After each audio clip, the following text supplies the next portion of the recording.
नमस्कार सर्वांना, कसे आहात? कोजागिरी पौर्णिमेच्या हार्दिक शुभेच्छा सर्वांना. श्री स्वामी समर्थ. अवधूत चिंतन श्री गुरुदेव दत्त. चला जाणून घेऊया कोजागिरी पौर्णिमेबद्दल. कोजागिरी पौर्णिमा किंवा शरद पौर्णिमा ही फक्त धार्मिकच नव्हे तर आरोग्यवर्धक दृष्टीनेही अत्यंत महत्त्वाची रात्र मानली जाते. चला तिच्या आयुर्वेदिक आणि घरगुती उपायाच्या दृष्टिकोनातून काही महत्त्व बघूया. ठीक आहे. आयुर्वेदिक दृष्टिकोनातून कोजागिरी पौर्णिमेचे महत्त्व बघू. ऋतू परिवर्तन आणि पित्तशमन. कोजागिरी पौर्णिमा ही शरद ऋतूच्या मध्यात येते.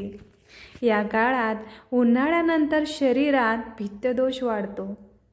जडजड, डोळ्यात उष्णता, तोंड कळवट, डोके गरम होणे, चिडचिड, निद्रानाश इत्यादी या रात्रीचा चंद्र सौम्य शीतल आणि पित्तशामक असतो. त्यामुळे या रात्री चंद्रप्रकाशात बसणे हे पित्त कमी करून शरीराला थंडावा, शांतता आणि ओंज निर्माण करते आणि ऊर्जा देते. चंद्रप्रकाशाचे औषधी गुण बघू. आयुर्वेदात म्हटले आहे, चंद्रबा मनसो जात, म्हणजेच चंद्र हा मनाचा अधिपती आहे. त्यामुळे चंद्रप्रकाशात बसल्याने मानसिक तणाव, बेचैनी, राग, निद्रानाश कमी होतो. मन स्थिर, प्रसन्न आणि शांत होते. हा प्रकाश रस, रक्त, शुक्र धातू शुद्ध करतो, म्हणजेच शरीरातील जीवनरस आणि प्रजनन शक्ती वाढवतो. पौर्णिमेच्या दुधाचे आयुर्वेदिक महत्त्व बघूया. या रात्री चंद्रप्रकाशात ठेवलेले दूध पिण्याची परंपरा आहे. चंद्रकिरणामध्ये सौम्य शीतलता आणि सात्विक ऊर्जा असते, जी त्या दुधात मिसळल्या जाते. आणि हे दूध आयुर्वेदात चंद्रकिरण संस्कारित दूध म्हणून ओळखले जाते. चला तर आता फायदे बघूया. हे दूध पित्तदोष कमी करते, शरीराला बळकटी, ओज वाढवते, झोप सुधारते, मेंदू व मन शांत ठेवतो, त्वचा उजळते, थकवा कमी होतो. आता घरगुती उपायाच्या दृष्टिकोनातून महत्त्व बघूया. तर कोजागिरी पौर्णिमेचे दूध तयार करण्याची पारंपरिक पद्धत. साहित्य: दूध, साखर, केशर, वेलदोडा, जायफळ, बदाम. आता कसे बनवायचे ते बघूया. दूध उकळून थोडे थंड करावे. त्यात केशर, वेलदोडा, बदाम आणि जायफळ घालावे.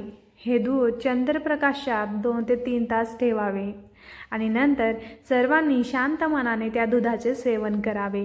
यामुळे दुधातील शीतल, पित्तशामक आणि सात्विक गुण वाढतात. त्या दिवशी पाळावयाचे काही नियम आहेत ते बघूया. दिवसभर हलका आणि पित्तशामक आहार घ्यावा. उदाहरणार्थ मूग डाळ, खिचडी, दही, नारळ पाणी, आवळा, डाळिंब इत्यादी. तिखट, आंबट, तेलकट पदार्थ टाळावेत.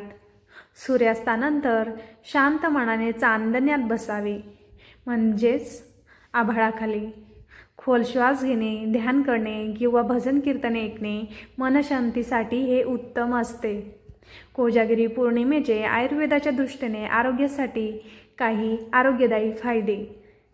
लाभ. आयुर्वेदिक कारण बघूया. पित्तशमन, चंद्रकिरणातील शीतल गुण, मानसिक शांती. चंद्रमनाचा हा अधिपती, ओंज व शक्तिवृद्धी चंद्रकिरण संस्कारित असते. आता हे दूध झोप सुधारणा, मन थंड, ताणमुक्त, रक्त, त्वचा सुधारणा, रस धातू शुद्धी इत्यादी करते. आध्यात्मिक आणि मानसिक अर्थ बघूया. कोजागिरी म्हणजेच कोजागृती, आज कोण जागतं. चंद्रदेव ही रात्र जागणाऱ्यांना आरोग्य, धन, समाधान प्रदान करतात असे मानले जाते. त्यामुळे या रात्री सकारात्मक विचार, प्रार्थना आणि आत्मशुद्धी हीच खरी आयुर्वेदिक साधना असते. श्री स्वामी समर्थ. अवधूत चिंतन.